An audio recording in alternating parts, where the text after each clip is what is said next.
vamos por partes.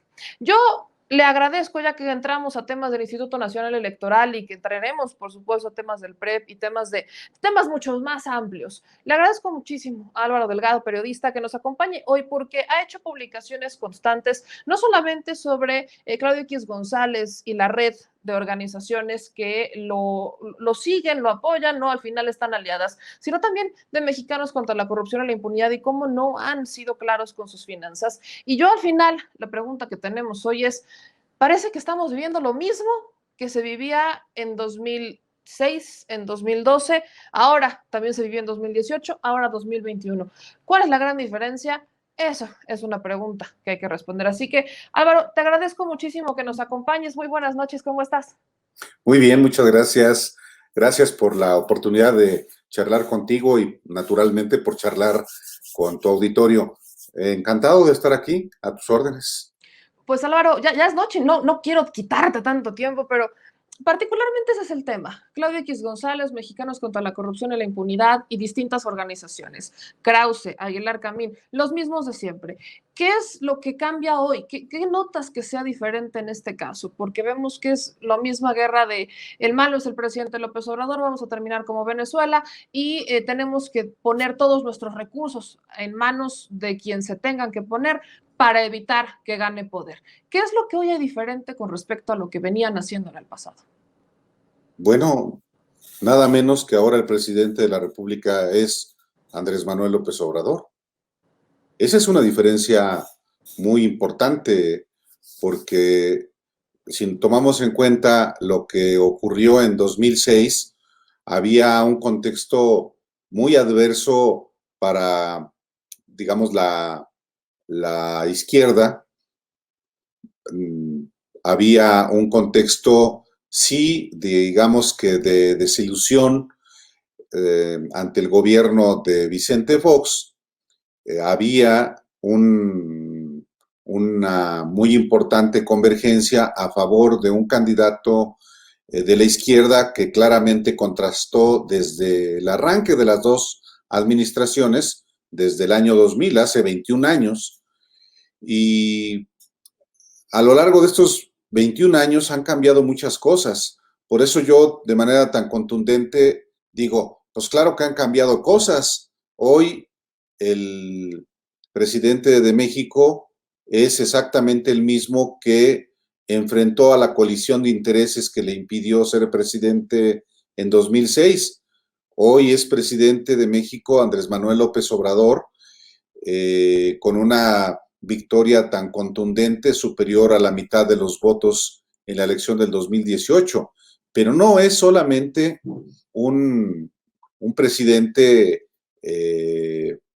solo, tiene la mayoría en las dos cámaras del Congreso, por lo menos la mayoría absoluta, que le ha permitido reformar leyes y se las va a permitir reformar todavía hasta el 30 de agosto de este mismo año, aún si pierde la mayoría en la Cámara de Diputados, cuya la siguiente legislatura comienza el 1 de septiembre. Entonces, es una diferencia muy notable. La misma coalición de intereses que evitó ganar la presidencia en 2006 es exactamente la misma coalición de intereses que hoy está en su contra. La diferencia muy importante es que también hay pienso, unas condiciones muy diferentes, sobre todo en términos de politización de la sociedad mexicana y también en términos de flujo de información, de deliberación pública, de inclusive equidad en la contienda, que no existían en 2006. En 2006 todavía había inclusive un modelo de comunicación política que permitía la compra de espacios en radio, en televisión, y por supuesto que este fue un factor muy importante en la elección del 2006.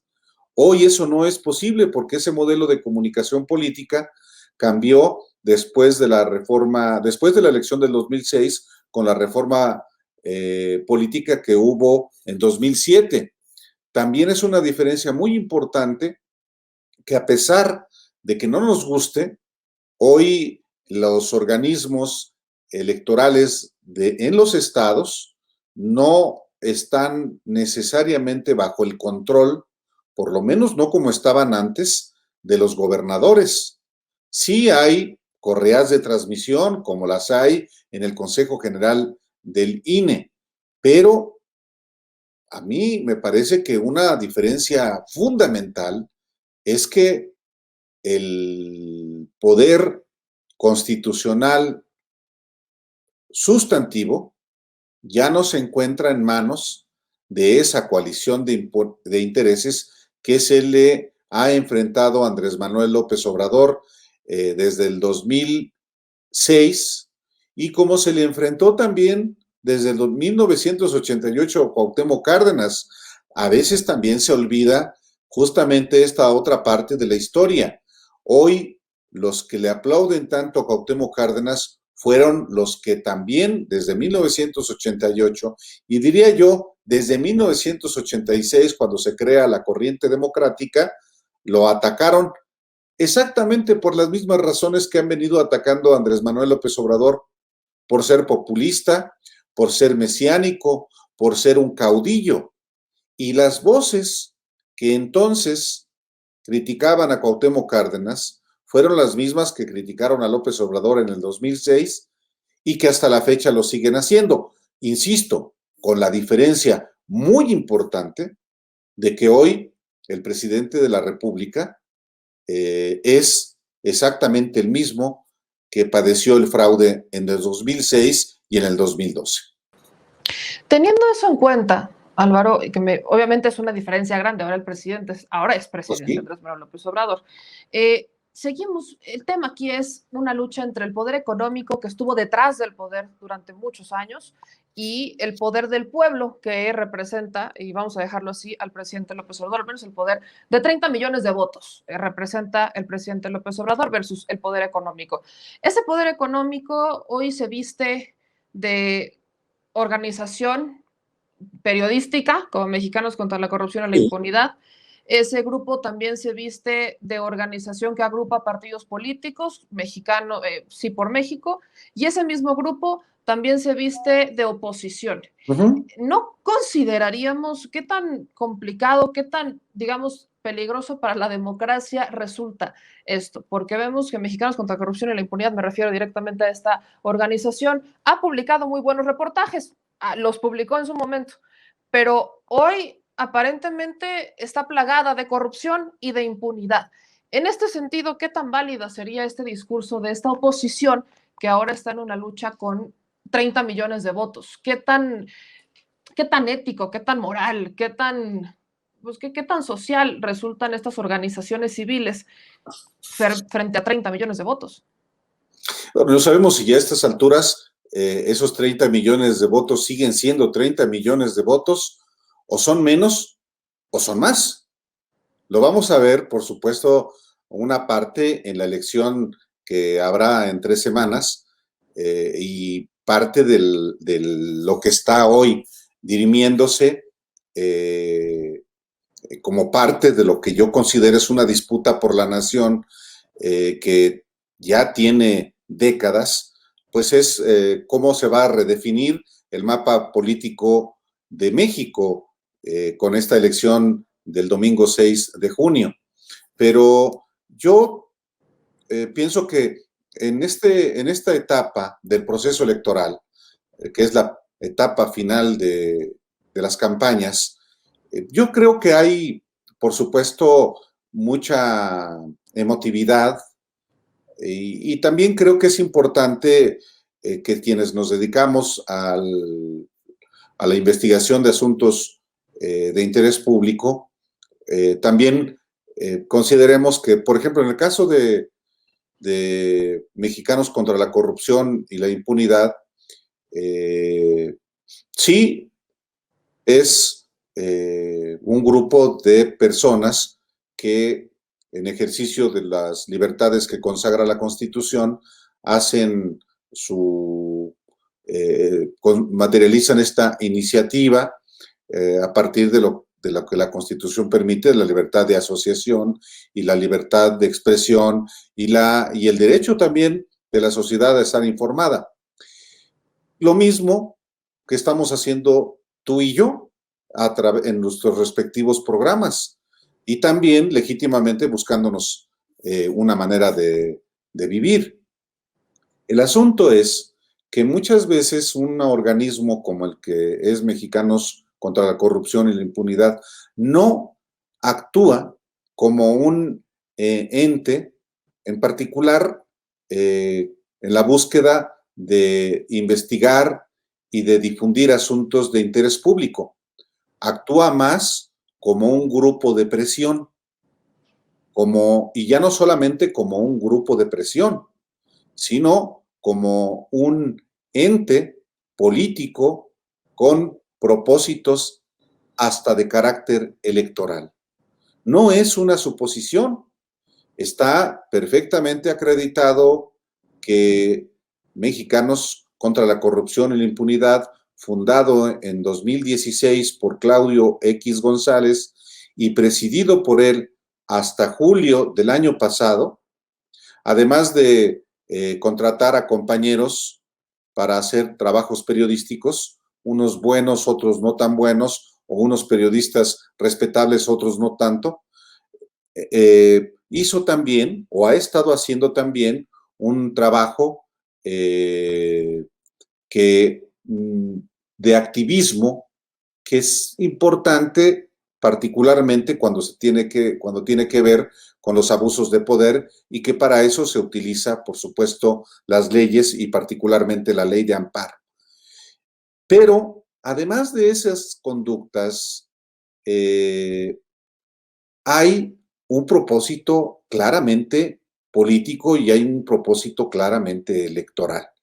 Apenas el día de antier, sin embargo, publicamos una entrevista con Gustavo de Hoyos, el expresidente de la Coparmex, que acredita justamente esto que estoy diciendo.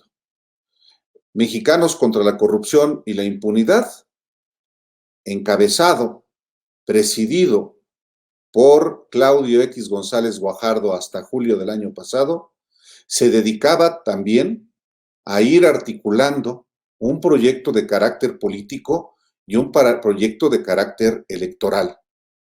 Tanto que se formalizó ante el Instituto Nacional Electoral con la convergencia del PRI, del PAN y del PRD.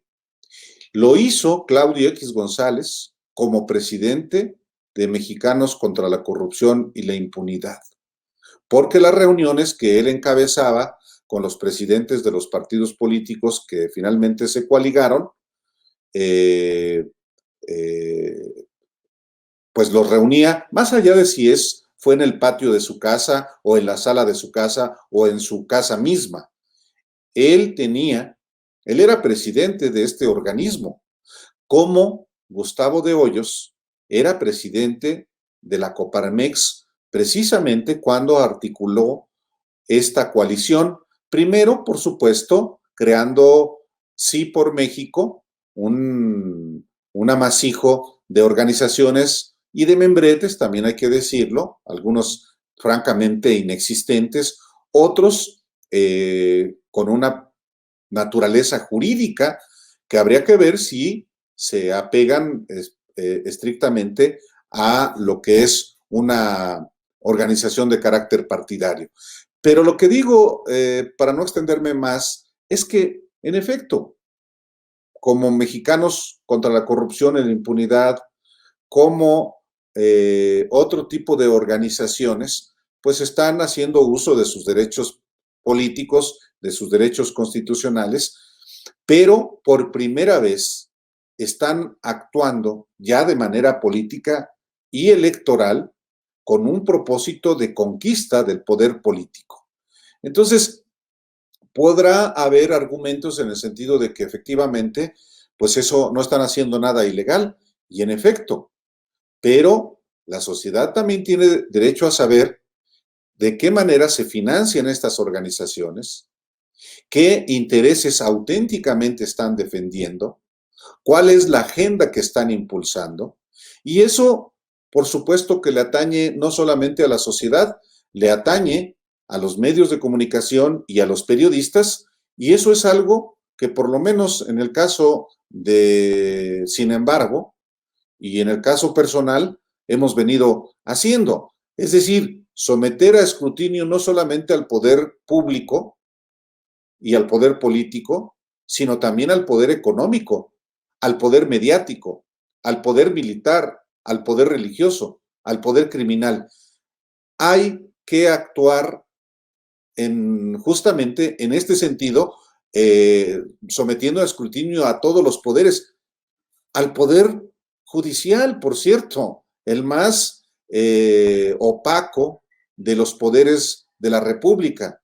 Entonces, pues sí, hay muchos medios, muchos periodistas que el heroísmo que hoy buscan es mentarle la madre al presidente de la República. Pues sí, en un contexto en el que mentarle la madre al presidente de la República ya no implica, pues, nada más que un efímero aplauso de algunos de los que lo hacen. En ese sentido, Álvaro, me gustaría incluso preguntarte ahora, se habla del fraude. Hay gente que ya alude a que va a haber un fraude electoral porque las decisiones que toma el INE, que si por la intervención de personajes cercanos a prácticamente a Claudio X González en el COTAPREP, también cercanos a Luis Carlos Ugalde, igual en el COTAPREP, este comité técnico de auditoría y de asesoría al PREP, y la gente insiste mucho en que va a darse un fraude, no solamente por eso, sino también por la capacidad económica que tienen estos personajes. En tu percepción, en lo que has registrado, en tu experiencia como periodista, incluso, ¿compartes ese sentir? Las posibilidades de fraude siempre están presentes, más cuando efectivamente hay una autoridad electoral, si no ciega, tuerta, si no manca, tullida, si no sorda, pues con problemas de audición. Entonces, sí, siempre están presentes las posibilidades de fraude. Y no solamente el fraude como solía practicarse en términos del relleno de urnas, de compra de voto brutal, generalizado, acarreo, presión, coacción del voto, condicionamiento de programas sociales, prácticas que tampoco hay que descartar que puedan darse. Y no me refiero necesariamente a las zonas urbanas o altamente politizadas, como por ejemplo puede ser la Ciudad de México o el área metropolitana de Guadalajara o el área metropolitana de Monterrey. Hay todavía en México, pues por las condiciones de vulnerabilidad económica, muchos millones de mexicanos que pueden ser efectivamente víctimas del fraude electoral a partir del condicionamiento, por ejemplo, de programas sociales. Y aquí es muy importante, yo no me voy con la finta en automático con que los servidores de la nación son operadores de Morena. Eso es parte de un discurso que puede tener cierto sustento, pero no una generalización. Yo tampoco descarto eso, que finalmente quienes son, por ejemplo, brigadistas de Morena, que a menudo se confunden con los servidores de la nación, siendo absolutamente diferentes, pueda haber inclusive un uso electoral a favor de Morena y de sus aliados. También no descarto que los gobernadores de todos los partidos, incluyendo de Morena, puedan utilizar precisamente los programas sociales a nivel de los estados para beneficiarse electoralmente. Lo que digo es que ante esta posibilidad que siempre existe de que haya fraude, hay un andamiaje político y jurídico que lo hace más difícil. Claro que una de las cosas que a mí me parece que son fundamentales para cometer el fraude es que haya garantía desde la cúspide del poder para que se cometan ese tipo de prácticas. Y hasta donde yo alcanzo a ver, más allá de del intervencionismo verbal del presidente López Obrador, no veo que esté poniendo el aparato del gobierno federal al servicio de su partido o de su coalición para adulterar la voluntad popular. Eso me parece que es un primer elemento. Un segundo elemento es que existe hoy una fiscalía especializada para delitos electorales, encabezada por alguien que claramente no va a solapar conductas de defraudación electoral. También es importante que haya por parte del gobierno federal una institución como la Unidad de Inteligencia Financiera que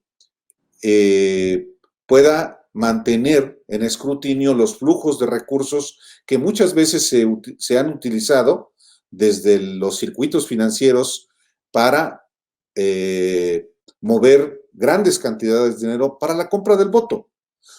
Hoy es posible todavía comprar voto a partir de dinero en efectivo y eso no lo identifica el INE, ni lo identifica la propia Fiscalía General de la República, salvo que existan una denuncia que sea acompañada de pruebas. Ojo, por ahí es uno de los puntos que todavía que habría que no perder de vista.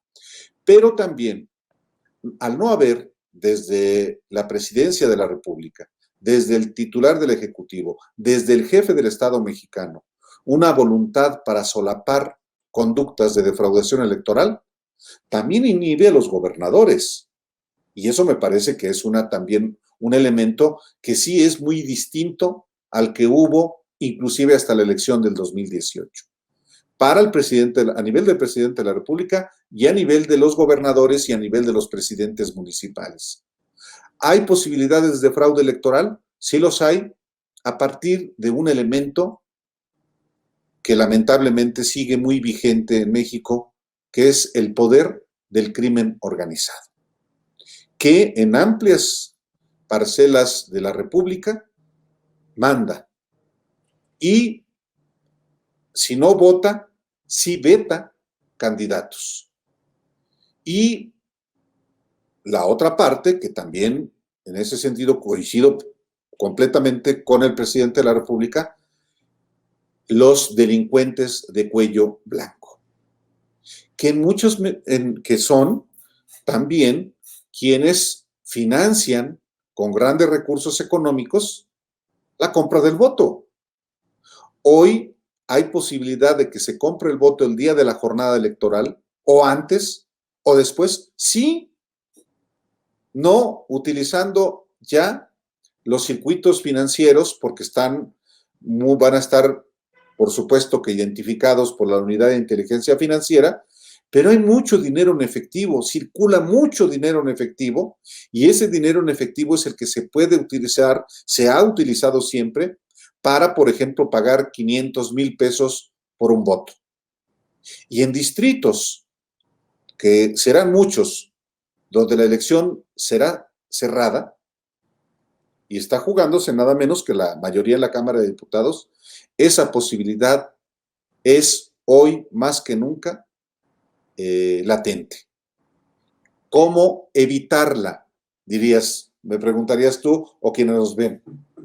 Pues eso es un deber también de los partidos políticos, de todos, los de la oposición, vigilando que efectivamente los del partido que está en el gobierno no utilicen indebidamente los programas sociales para presionar, coaccionar o condicionar el voto y la compra del voto con dinero en efectivo. Y es labor también del propio partido en el gobierno evitarlo. Y que no estoy mencionando partidos, todos los partidos políticos tienen ámbitos de poder. Morena es el gobierno federal, sí, pero en Jalisco es el partido Movimiento Ciudadano, en el Estado de México es el PRI con Alfredo del Mazo, en Tlaxcala es el PRI, en Oaxaca sigue siendo el PRI, en Campeche sigue siendo el PRI, en Yucatán es el PAN, en Querétaro, en Guanajuato, y a nivel municipal también. Entonces, un asunto que tiene que ver con el fraude lo manejan todos, porque todos temen que puedan ser víctimas del fraude y todos también, en mayor o menor medida, traman cómo ganar elecciones. Y eso también lo hemos visto en Morena, ¿eh? Ese es un asunto que también no hay que perder de vista. Si se hacen fraudes al interior, pues ¿cómo no van a ser fraudes hacia afuera con los adversarios en las elecciones constitucionales? Ese también es importante no perderlo de vista. Bueno, Mencionas ahorita justo el tema de si hacen fraudes al interior, ¿no? ¿Qué no harán afuera? ¿Qué fraude has registrado, por ejemplo? Porque hay mucha gente, sobre todo en este canal, que no ve esa parte y que no ha percibido estos fraudes al interior de Morena. Particularmente, ¿cómo podríamos visibilizarlos? ¿Cuál tienes registrado? mira, Morena existe desde 2012 en los hechos. Primero como asociación civil y luego como partido político a partir de 2014, cuando se le otorga el registro para participar en las elecciones, en las primeras elecciones constitucionales en 2015. Y en las elecciones internas para dirigentes. Ha habido fraudes internos, adulteración de la voluntad popular de muchas maneras. No me estoy refiriendo a la elección en la que resultó electo Mario Delgado, no, porque ahí las condiciones fueron muy diferentes, fueron encuestas, y a partir de entonces todo ha sido encuestas. Pero el fraude no solamente tiene que ver, insisto, con meter votos de 10 votos cuando solamente hay una sola persona en la lista nominal. El principio básico de la democracia es una persona, un voto, no 1000 personas y 10,000 votos, como habíamos estado acostumbrados en la historia electoral de nuestro país. El fraude también es el engaño. El fraude también es la inequidad. El fraude que hubo en el 2006 tuvo que ver con la inequidad a partir de todo el dinero que se utilizó para apoyar la campaña de Felipe Calderón y que hayan intervenido inclusive entes que lo tenían prohibido en la Constitución y en la ley. Los empresarios, por ejemplo. Ese es un fraude electoral, porque altera las condiciones de emisión libre del sufragio y altera las condiciones de competencia. En Morena eso ha habido, en Morena ha habido imposiciones, en Morena sigue habiendo imposiciones, y esos son fraudes electorales. Cuando se es candidato o dirigente, alguien por quien no votó la base social. A eso me refiero cuando hablo de fraudes electorales. Un instituto político que nació en contra del fraude electoral no puede cometer ni el más elemental adulteramiento de la voluntad de sus electores. Internamente me refiero. Y entonces, si son capaces, por eso digo, de hacer trampas, que es fraude, al interior, pueden hacerlo también hacia afuera. Entonces, el problema del fraude en México es un problema estructural que para erradicarlo de tajo, como la corrupción, pues hay que empezar de arriba para abajo, no solapando conductas ilegales, pero tampoco solapando conductas absolutamente inmorales. Y muchas veces esas conductas inmorales tienen que ver con que el que tiene dinero El que tiene más dinero es el que puede comprar la candidatura o la dirigencia. En Morena o en otros partidos o en elecciones constitucionales. A eso me refiero cuando hablo de fraude. Álvaro Delgado, periodista, ¿crees que Morena le ha fallado a la ideología que propuso el presidente López Obrador cuando formó el movimiento? Predicar con el ejemplo, no mentir, no robar, no traicionar. ¿Consideras que le ha quedado grande a Morena ser el partido en el poder? Mira, pienso que sí, pero también hay circunstancias. Morena se nutre no solo del PRD, se nutre de movimientos sociales, se nutre de movimientos que tienen diversas causas. Y no es sencillo no es sencillo construir un partido político con tan diversos orígenes. Ese ha sido un problema siempre de la izquierda. Y te lo digo porque yo he sido, digamos que, testigo presencial de este fenómeno, por lo menos desde 1986. Nunca he sido militante, nunca me ha interesado militar. De hecho, siempre he sido observador, por eso soy periodista. Pero siempre ha sido muy complejo para la izquierda poder generar un partido, para hablar de partidos, consolidado, con institucionalidad interna. Desde el propio Partido Comunista, que se legalizó hasta 1977. Después la unidad de los diversos partidos políticos que había en el 82 para convertirse en el PSUM y luego en el Partido Mexicano Socialista, en el PMS. Y luego, después del movimiento del 88, crear el PRD en una idea de unificar a toda la izquierda y la degradación del PRD. Morena ha recogido muchas de esas herencias de facción, de corrientes, de falta de institucionalidad interna, de falta no solamente del respeto a la victoria, sino del acatamiento de la derrota, que esa es una también de las condiciones de la democracia, reconocer cuando no te favoreció la voluntad ciudadana, al interior de un partido político o afuera, siempre y cuando, por supuesto, las condiciones sean de equidad, de libertad, de condiciones de limpieza en un proceso electoral. Cuando López Obrador renuncia al PRD en agosto de 2012, comienza este proceso de formación muy compleja después del terrible fraude de 2006 y luego del fraude también del 2012 con Enrique Peña Nieto. Y, sin embargo, se vacía el PRD para irse justamente a Morena.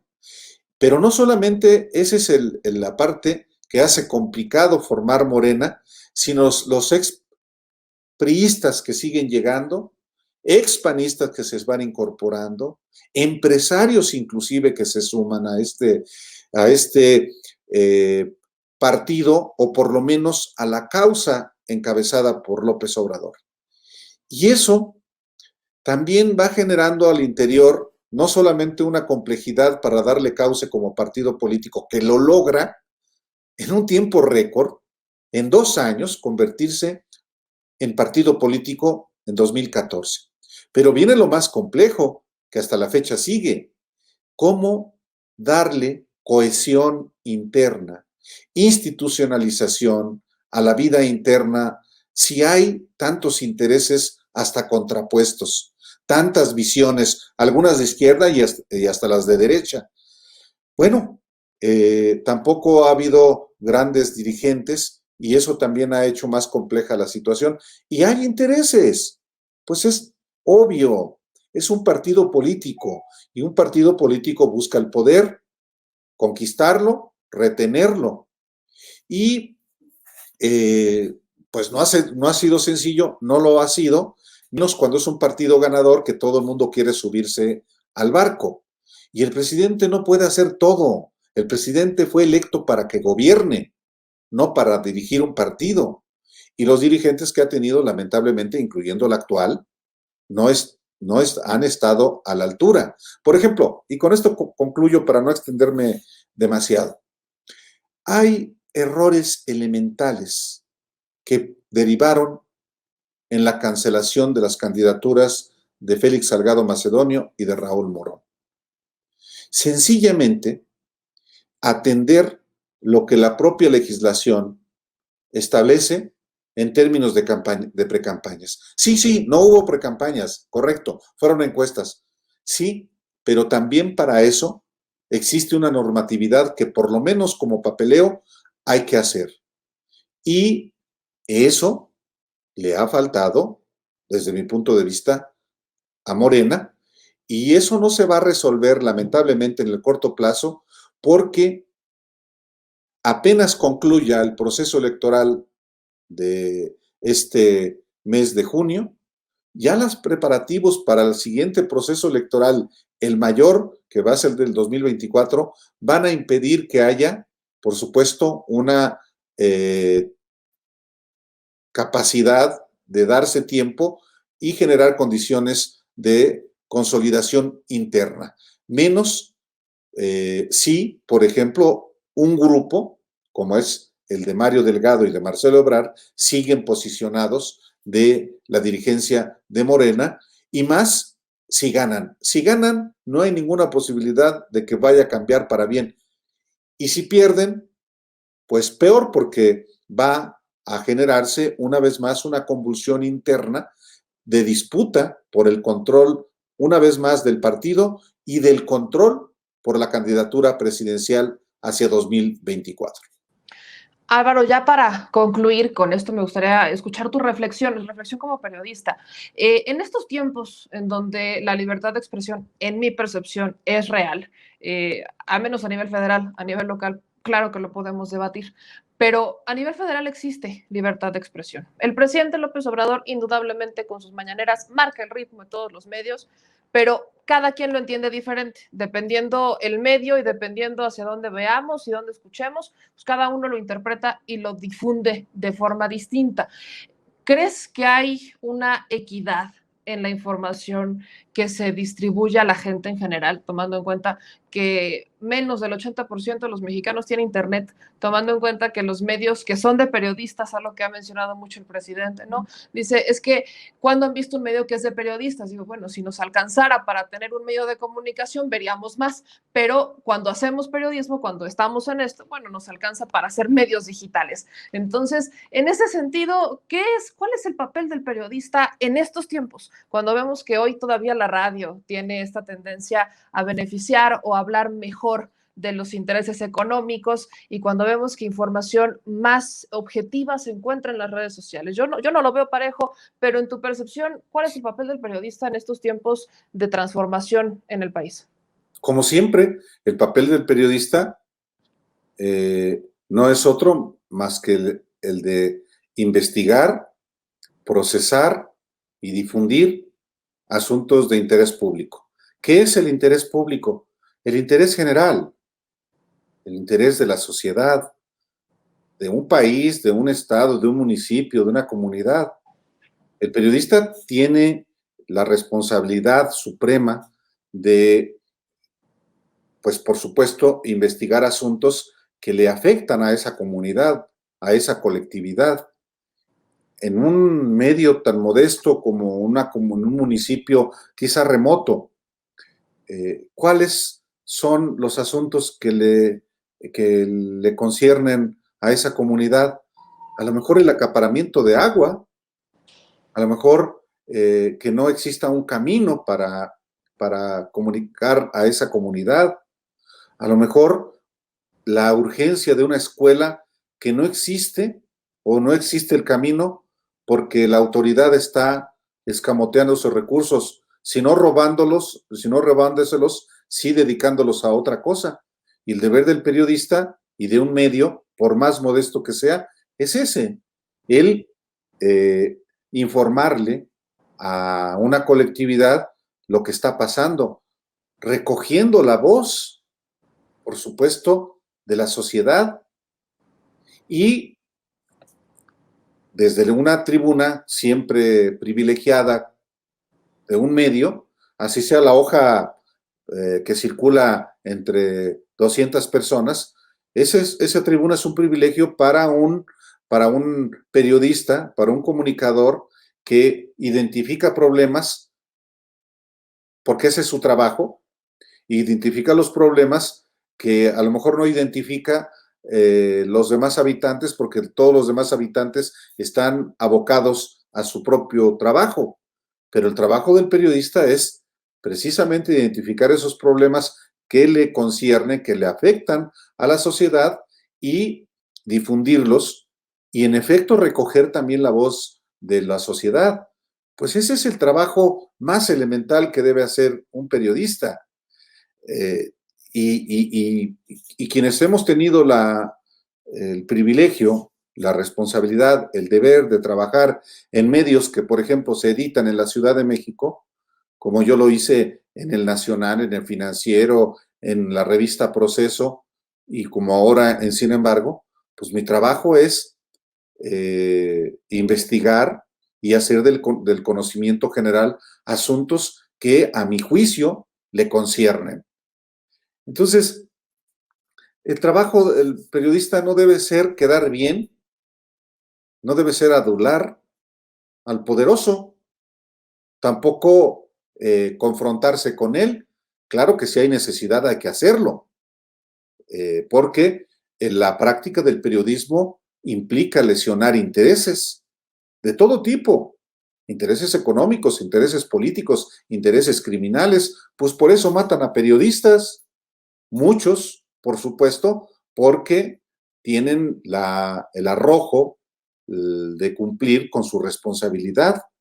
Pero, por ejemplo, eh, pues no es sencillo, no digo para quienes ejercemos el periodismo en la Ciudad de México, que es en todo caso un paraíso, pero no es sencillo para un periodista en Tamaulipas, en Chiapas, en Oaxaca, en Guerrero, aquí mismo en el Estado de México, cerquitita, en Hidalgo, en Tlaxcala, ahí donde todavía existen caciques en los estados y en los municipios o en las comunidades, pues no es nada sencillo hacer el trabajo, aun cuando existan redes sociales, aun cuando existan medios digitales, porque como lo dice pues la voz popular, en los pueblos las banquetas son más estrechas y te encuentras justamente al personaje contra el que acabas de publicar un asunto que le va a afectar y entonces por lo menos te va a pelar los ojos, si no es que te mete un balazo. Y si te mete un balazo allá en lo remoto, nadie le importa y se queda absolutamente en la impunidad. Por eso pienso que hay lamentablemente en México una situación de, de concentración de medios que ha permitido también que los asuntos de interés público sigan sin ser difundidos. Por muchos años, los mismos que están en la televisión están en la radio, están en la prensa y hoy están en medios digitales. Eso no ha cambiado mayor cosa, eso sigue lamentablemente prevaleciendo la concentración mediática y, sin embargo, también lo creo, lo sé, es una experiencia personal, también la sociedad ha cambiado mucho y por eso existimos medios como el tuyo o como el mío con Alejandro Páez Varela en YouTube. Nosotros tuvimos una probadita de entrar a un medio radiofónico y sabíamos que eso no iba a durar mucho. ¿Por qué razón ocurrió? Pues no sabemos. Sencillamente, cuando nos cambiaron las condiciones dijimos, aquí no. Entonces, sobre la libertad de expresión que decías. La libertad está consagrada en la Constitución y se ejerce. Y claro que de repente, pues no es sencillo. ¿A poco es sencillo enfrentar a Salinas? Pues cuando Salinas gobernaba, los medios no hacían, salvo excepciones, su labor como se debe. Hacían propaganda. Muy pocos medios durante el salinismo arriesgaron, todavía con Cedillo. Cambia un poco las cosas a partir del Chiapas en el 94. Se aflojan ciertas amarras. También el colapso económico del 95 y también la pérdida del PRI de la mayoría en la Cámara de Diputados en el 97. Y se van conquistando espacios. Y es un proceso de lucha constante. Todavía con Peña, bueno, con Calderón, no se diga. Calderón y Peña con una conducta represora contra medios y contra periodistas. Ahora, pues sí, periodista, el presidente López Obrador es peleonero, es claridoso, pero yo no sé que alguien hayan censurado en este país. Ni uno solo. Pues cuando salió Carlos Loret de Mola de Televisa, pues bueno, que diga si fue censura, calladito. Otros, censura del gobierno, de verdad, nadie lo ha podido decir. Y no, tampoco me chupo el dedo. Hay varios mecanismos, pero porque hasta la asignación de publicidad sigue siendo muy parecida a la que existía con Peña y con Calderón, discrecional. Pero yo no puedo decir que estamos viviendo en una época de persecución, como se dicen quienes son los que en realidad están haciendo política. No están haciendo periodismo. De pronto hay quienes hacen sketches, pues sí, hay quienes, por supuesto, están actuando no tanto como periodistas, sino como grupos de presión. Mexicanos contra la corrupción y la impunidad es uno de esos grupos, claramente. Y tienen una lógica política, claramente también. Entonces, no hay que tenerle miedo a eso. Yo lo he hecho desde hace muchos años. Y, por supuesto, eso tiene sus consecuencias, ¿no? Pero yo no me digo ni perseguido, ni cuando publiqué mi primer libro sobre esta organización secreta, que sigue existiendo con amplias posiciones en el PAN y en muchos lugares, pues sí, pues amenazas, represalias, pero yo estaba ejerciendo lo que la Constitución consagra. Tiene sus costos, sin duda, sin duda. Pero, pues sí, no es suave el periodismo porque no es tersa la política. Se me va el audio. Ya, mi querido Álvaro Delgado, te agradezco mucho estos momentos que estuviste con nosotros. Es de verdad una joya tenerte por acá y te mando un abrazo muy grande a la distancia en esta noche. No, te lo agradezco yo a ti y perdón que de pronto me extienda, y siempre trato de retroceder un poco en la historia, porque así como ahora Lorenzo Córdoba acaba de publicar un libro que se llama La democracia no comenzó en un día, sí, por supuesto,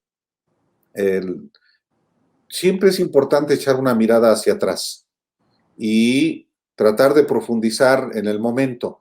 Sí, tampoco la democracia efectivamente comenzó en 2018. Yo con esto concluyo, si me das oportunidad. Claro. Hoy todo está en proceso de transformación, de cambio. El país está sacudiéndose.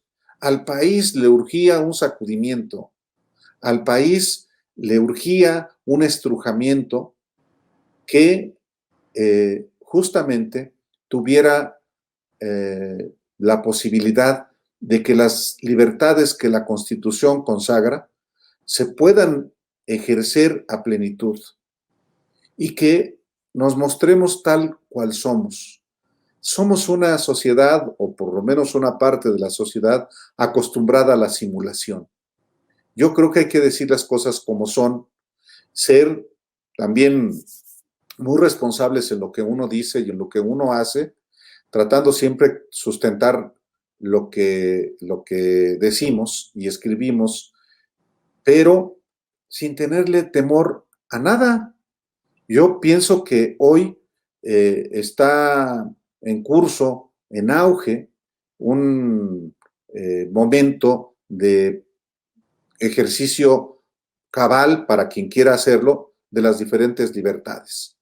Y creo que el hecho de que López Obrador todas las mañanas, o por lo menos de lunes a viernes, o toda la semana como es, esté hablando de muchos temas, justamente genera ese debate.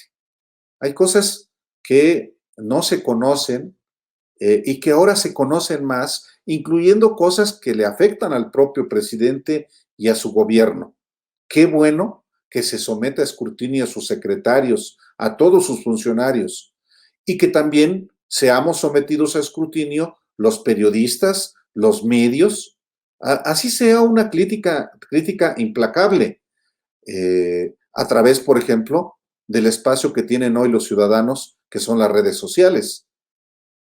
Nos ponen de pronto cocos, nos dan hasta una bofetada, y yo prefiero eso, al inmovilismo, a la simulación, a la hipocresía.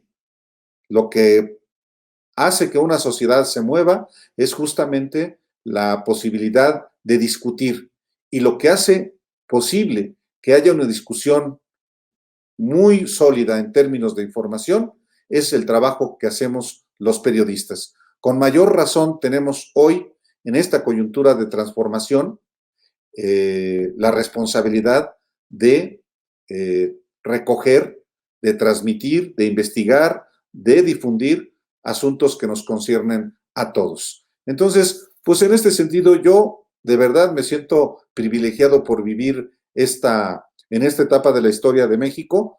Ya tengo, por supuesto, unos añitos, tengo muchos años más que tú, y en ese sentido, pues yo lo que trato de hacer es hacer mi trabajo, pues como creo que se debe hacer, sin ataduras de ningún tipo, con absoluta independencia. Y pues cuando uno actúa en función de principios, no hay posibilidad de error, o el error es exclusivamente de uno.